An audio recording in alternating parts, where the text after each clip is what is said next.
Janice Chapman, welcome to Beyond Stage Fright. You're recognised as one of the world's leading singing teachers. In your career as a singer, which spanned for more than 35 years, you've had principal roles in all the British opera companies and across Europe. You teach at the Royal Academy of Music and the Guildhall School of Music in London, and you've written a book called Singing and Teaching of Singing, a holistic approach to classical voice. Many of your singing clients are internationally recognised as concert and opera artists, and I wondered what you felt a classical singer needs in order to thrive in the music profession. Well, there's a whole basket of attributes that a classical singer needs and that a professional singer needs, because the lifestyle and the way we are in the world at the moment, with there's a possibility to travel. It's very complex, but what my starting point would always be is that a singer needs a really rock-solid vocal technique. I think it's absolutely mandatory for them. They need to know exactly what's going to come out of their mouth when they open it, and they need to have been trained to a place where they can trust that technique to serve their inner artist. This involves the whole of the person, the whole of the personality as well. So it is complex, and this is what the 10 to 14 years training for a decent opera singer involves. They also need, I think, ideally, to have a strong sense of themselves, to have been really well parented, and basically to be on the extrovert side a bit. It helps them enormously, and not to have too many hang-ups, not to have too many unsolved issues in their lives. They also need to be extremely brave and, I believe, willing to make big sacrifices, because it's a very, very tough life.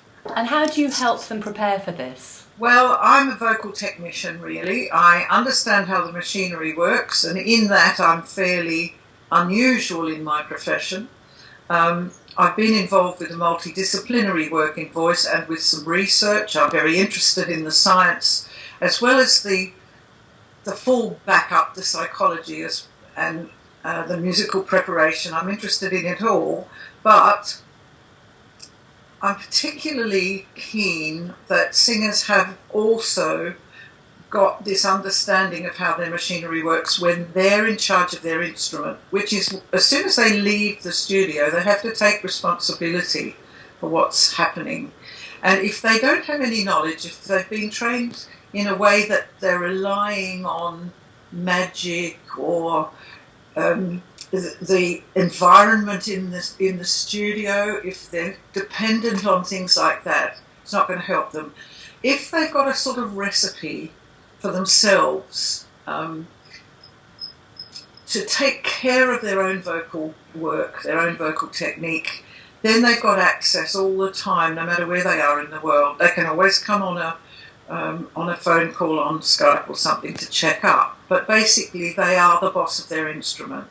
And it's very hard, because singing is being the instrument. The whole person is the instrument, and this is where it's different to other musicians. Other musicians have an instrument which is separate from them. The singer is the instrument, the whole person, body, mind, soul, everything. And that can become very complicated. By the time they set foot on stage, they should be able to switch into performance mode, and I think that's really, really important. Most singers, almost all of them, absolutely adore being out there. Where's my light? Where's, that sort of feeling. The minute they step on stage, they become a performing animal, and they can really do their job properly if the training's been good. And the training needs to be at Olympic standards. There's no halfway on this. How do they manage performance stress and performance anxiety? They have various techniques. Some of them have a sort of mantra in the wings when they're waiting to go on. I think we need to build that sort of thing into our teaching, and we have various people, perhaps like yourself, who are on the performance side of things who can help them enormously in their preparation. But most of the singers I work with who are out there doing it, who are fully fledged professionals, have dealt with their big anxieties, their audition nerves, their sense of themselves when they're out there. They've dealt with that along the way. They don't make it, as opera singers at any level unless they've pretty much got their shit together, if you know what I mean. And how do you help them specifically with this area? Well, in the studio, especially working at tertiary level, which is about half of my workload at the moment. I work mostly at postgraduate and opera school level. I'm really, really interested in the whole preparation, the holistic preparation for them. So I have an army of colleagues that I refer singers to when they need help. And that includes everything all the way up to a psychotherapist. It can be a performance coach, a drama coach, it can be a lifestyle coach. There's all sorts of people out there, and I've got a network of contacts. And my job, in a way, involves really being clever about what they need and when they need it. So, for example, I have a very, very talented young soprano at the moment who's right on the verge, right on the edge of a really major career. Now, this is going to be big, big time. She's so talented. She has a glorious voice. She's a wonderful musician and an extremely bright, intellectually bright girl. She's poised on the verge of a huge career, and more than anything, she needs to go slowly forward. Now, the problem is going to come in that as soon as some of the managements work it out that this is a very, very special package, she's going to be rushed. And that was probably largely some of my problem as a young singer as well, still in my middle 20s, and then getting plummeted into environments where I didn't feel comfortable, where I felt I was underprepared or suddenly didn't feel I was talented enough. And I think the slow path quite often for something as complex, for example, of being an opera singer, that the slow path is often the better one. Very hard to keep your singers in that position though, because they want to go like a rocket. And then they get out there and go, oh my God, what am I doing here? This is wrong. Look, I'm singing to Sir somebody and Sir somebody else, and oh, I can't do it. So it's a slow process, and to hold them back is really difficult. Actually, sometimes impossible. Sometimes I have to say, okay, I'll keep my fingers crossed, you just go and do your audition, and I have to hope for the best, because occasionally, they are ready. I don't think they are, but they think they are, and they are. So you give them the benefit of the doubt and hope that the experience that they have isn't going to be one that scars them. Would you say that in order to have a long career, you have to pace yourself very well as a singer? Yes, you have to learn to say no, which is also very difficult, because these kids are going to come out of college, with £40,000 in student loan debt. We're not funding them, we're not giving them the kind of help they need. It's a scandal, really, what we're doing. They get out there, they're offered something they're not ready for, they're offered something that's too heavy for them, they've got humongous debts hanging over them, they want to work. They've got to pay their rent now as well, so they're put in a position sometimes of being fast-tracked for very good reasons. And when that happens, I am inclined to support them in a kind of I suppose I become a sort of mentor and coach as well as a singing teacher. I try to go to their dress rehearsals. I try to support them through the whole process if I can. So they're getting feedback while they're working. And because I work from a very positive angle as much as I possibly can, a lot of the time I'm saying, this rehearsal was really, really good. You did this and this and this. This came across well. However, there were a moment or two, where you turned up stage and sang into the wings. Really don't do that. Give it to us. We're paying the money. This kind of advice. and reinforcing what they're doing right, reinforcing the good stuff that's going on all the time. And I think this is a part of the responsibility of a singing teacher. You must really be prepared to go and hear them on their journey. Tell me about your experiences as a singer in the profession and how that sort of illuminated the way that you teach. Well, my first year out into the profession was on tour, basically, except for about 6 weeks in London. So pretty much the whole year I was singing the Countess twice a week in Figaro all over the country. Also, the money was very poor, and the contract didn't give me the ability to come to and fro from London. So I didn't see my husband for most of that time. It was very uncomfortable, and I didn't know who I was by the end of that year as a person. I'd lost my sort of compass. I'd lost my identity, I felt. And I think there were issues in my own personality that needed to be dealt with. And to be honest, had it been now, something like this would have happened. I would have been to a therapist, I would have had some help, some counselling, I would have worked out some stuff. But in those days it was not the norm, it was the middle 60s, and you coped as best as you could. And my way of coping was that I'd always known I wanted to have a family. And my husband and I were happy together. We wanted to start a family. So at the end of that first year, I said, I really, really need to concentrate on something else for a little bit. And so we set about having our first child. And that in itself, for me, was very important in many, many respects because, there were so many changes involved, and I began to become another person again, become who I really was again. We had 2 children, and I kind of patched my career along as I went. I sang roles for the companies, sometimes smaller roles. I went on tour up until I was 7 months pregnant. And they ended up saying, "Don't turn side on, for God's sake." On stage, they stayed to the front, things like that. I was doing concerts as well and singing wherever. But still there were issues that needed to be attended to, and that took some time. And it meant that not until I started teaching and started getting curious about how the voice worked, did I really feel I could address issues like that. So it was a whole lifetime's process, to be honest. What do you feel about the music profession and the way the profession generally now treats singers?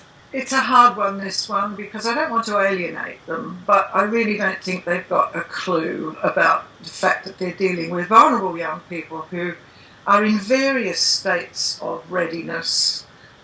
There are some who are perfectly fine, who are ready to go, who can roll with the rejections. You get a lot of rejection, you get a lot of misinformation, you get poor care.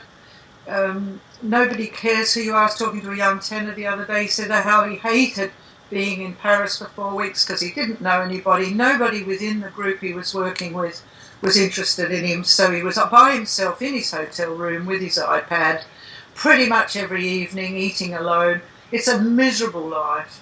He couldn't imagine his whole life stretching ahead of him with this kind of problem. Singers, if they're there in a group or if they become good friends with their colleagues, say they're in an opera and they've got 6 weeks or 8 weeks together, they do cling together like a family. Sometimes that in itself is a problem because, there's a fairly notorious amount of casual relationships, shall we say, that goes on, but it's a survival mechanism. We can't, if we're gregarious, open-hearted singers, we're not going to be able to cope with that sort of loneliness. And until those young singers get to be fairly famous, they're not paid enough. They can't have a lifestyle where they can have a really nice hotel room and have their mates over for the weekend, bring their mum and their dad over. They can't afford that. I think that we are scandalously underpaying our young singers. They're paid less sometimes than the chorus, the young soloists, and they have short-term contracts.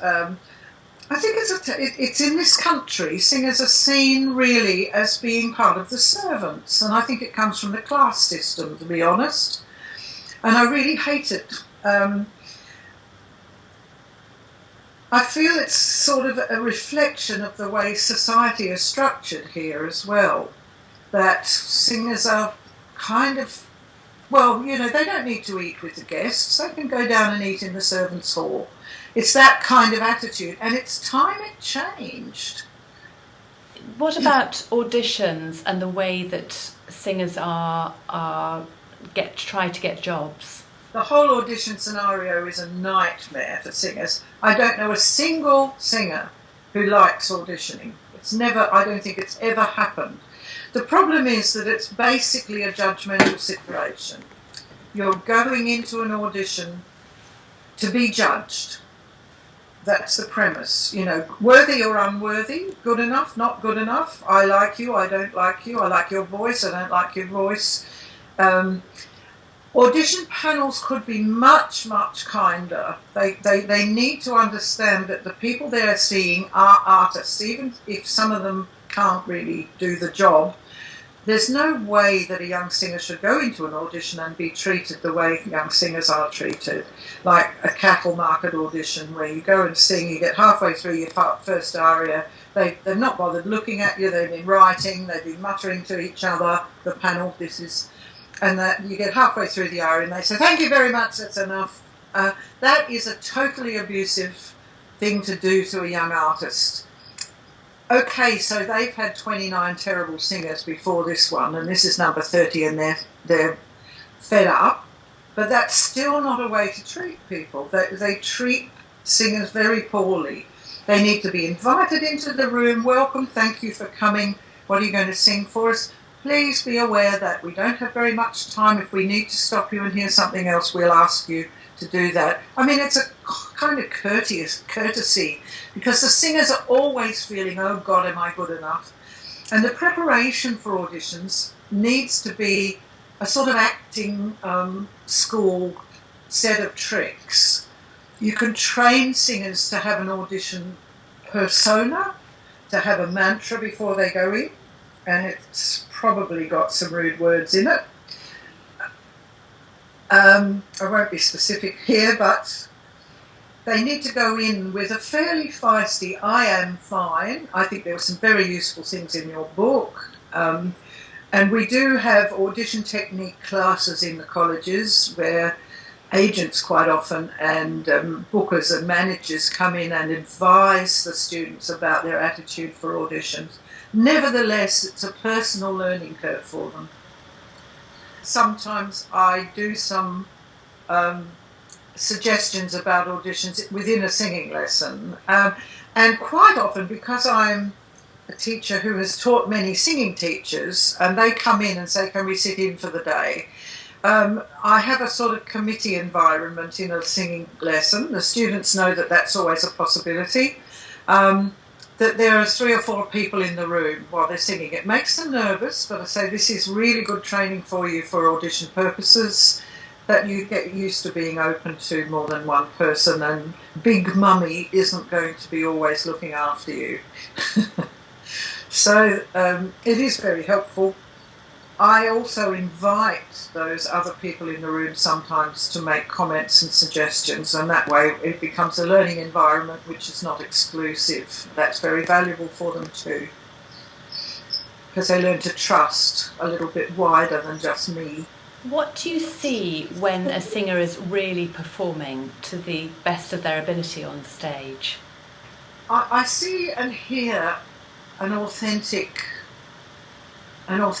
sound, an authentic, emotionally connected performance. I think that ability to get into the zone where they're emotionally connected while singing is the ultimate goal, because when they make it to there, everything is authentic, everything is straightforward and simple from the audience's point of view. They're getting it. The audience gets the emotion. It's a hard thing to bring about because you need a superb technique. You need to have been trained in a way that allows you to make those connections. I think that my work has been probably quite major in promoting that, because the breakthrough I made was about primal sound. And primal sound contains all the connections that you need when you're singing at the top end of your ability. And it's like a strange cycle. You start with primal sound, you do all the work on all the other aspects of what you need, and you come back finally to a place where you're singing with emotional connection. And it's from the emotional motor system which drives the body from the brain. I've been reading up on the brain plasticity as well, and I think that the pathways we have with primal sound stay with us all our lives. And that's what great singing is. It's about that ability to hook into this authentic emotional experience. That is what communicates. Doesn't matter what style of music. It's great rock singing, great folk singing, great pop, great music theatre.